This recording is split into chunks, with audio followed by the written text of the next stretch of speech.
রাজধানী ঢাকাসহ দেশের বিভিন্ন স্থানে মসজিদের অভ্যন্তরে অস্থিরতা দেখা দিয়েছে। মসজিদের মতো পবিত্র স্থানে ইমামতি ও দানবাক্সের টাকার হিসাবকে কেন্দ্র করে হাতাহাতি, সংঘর্ষ ও ভাঙচুরের মতো ঘটনায় হতভম্ব সাধারণ মুসল্লিরা। কেউ না বুঝলেও আমরা আপনার প্রয়োজন বুঝি, আর তাই তো অত্যাধুনিক ফিচার সম্বলিত বিভিন্ন সাইজ আর কালারের 250-টিরও বেশি ডিজাইন অপশন নিয়ে ওয়ালটন স্মার্ট ফ্রিজ বোঝে আপনার প্রয়োজন। গতকাল শুক্রবার দেশের বিভিন্ন জেলায় জুমার নামাজে এমন অনাকাঙ্ক্ষিত কিছু ঘটনার খবর পাওয়া গেছে। জাতীয় মসজিদ বায়তুল মোকাররমে পুরনো ও নতুন খতিবের অনুসারীদের মধ্যে সংঘর্ষের ঘটনায় ব্যাপক সমালোচিত হয়েছে।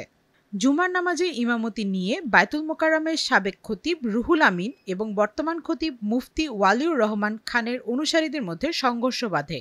খুতবা পড়ানোর সময় সাবেক খতিব রুহুল আমিন নিজের অনুসারীদের নিয়ে মসজিদে এসে বর্তমান খতিবের মাইক্রোফোনে হাত দিলে বর্তমান খতিবের অনুসারীরা রুহুল আমিনের অনুসারীদের প্রতিরোধ করেন। তখন মসজিদের ভেতরে দুই পক্ষ সংঘর্ষ বেঁধে যায়। এ ঘটনায় মসজিদের আসবাবপত্র ও দরজা জানালার গ্লাস ভাঙচুর করা হয়। গত 5 আগস্ট আওয়ামী লীগ সরকারের পতনের পর থেকে খতিব রুহুল আমিন আত্মগোপনে ছিলেন। ধর্ম মন্ত্রণালয় এক বিজ্ঞপ্তিতে জানিয়েছে, জাতীয় মসজিদে হামলা ও ক্ষতিসাধনের ঘটনা অনাকাঙ্ক্ষিত, নিন্দনীয় ও জঘন্য অপরাধ।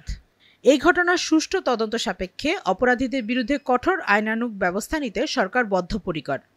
এদিকে হবিগঞ্জের বানিয়াচং উপজেলা সদরের উত্তর পূর্ব ইউনিয়নের মজলিশপুর গ্রামে মসজিদের দানবাক্সের টাকার হিসাব নিয়ে সাবেক সভাপতি আনোয়ার মিয়া ও বর্তমান মেম্বার মনসুর মিয়ার লোকজন সংঘর্ষে লিপ্ত হয়েছেন।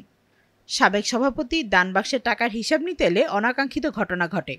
পরে উভয় পক্ষ টেটা, বল্লম, রামদা ও ইট পাটকেল নিয়ে সংঘর্ষে জড়িয়ে পড়ায় অন্তত অর্ধশতাধিক মানুষ আহত হয়। অপরদিকে মিরসরাই উপজেলায় মডেল মসজিদের খতিব আরিফুল ইসলামের অপসারণের দাবিতে জুম্মার নামাজের সময় মানববন্ধন করেন মুসল্লিরা। এ নিয়ে মসজিদের দুই পক্ষের মধ্যে হট্টগোলের এক পর্যায়ে সংঘর্ষে জড়িয়ে পড়েন এলাকাবাসী।